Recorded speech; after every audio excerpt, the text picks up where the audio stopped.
Le jeu 75 Gnome Street est un jeu de stratégie dont le but est de trouver où se cache le trésor de nos adversaires. Il est distribué par la compagnie Distribution Dude. Chaque joueur reçoit des cartes de la couleur choisie, 2 cartes réponse oui ou non, des statuettes gnomes ainsi qu'une carte représentant le plateau de jeu. À l'endroit indiqué sur le plateau se retrouvent 4 jetons action ainsi que 4 jetons emplacement. Des cartes sont lettrées de A à P pour les emplacements spécifiques des trésors. Avant de débuter la partie, chaque joueur se choisit une carte désignant l'emplacement de son trésor. Il la regarde puis la place face cachée devant lui. La première action sera de choisir une carte parmi celles qui nous sont données. Puis, elles seront tous dévoilées en même temps pour désigner l'ordre de jeu des adversaires pour cette manche. En cas d'égalité, les joueurs devront catapulter leurs jetons gnome et arriver le plus près possible de la cheminée pour déterminer quel joueur sera premier.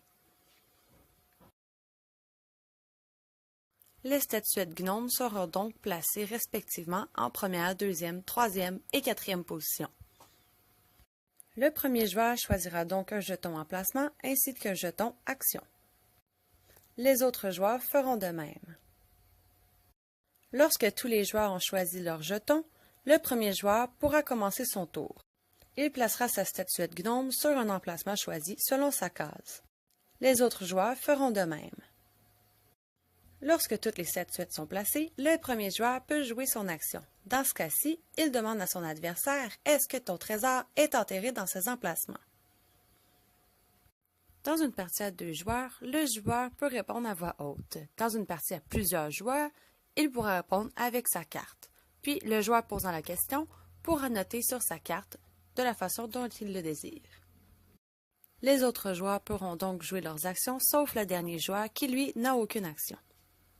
Dans une partie à 2 joueurs, les joueurs utiliseront les jetons jusqu'à ce qu'il n'y en ait plus à utiliser.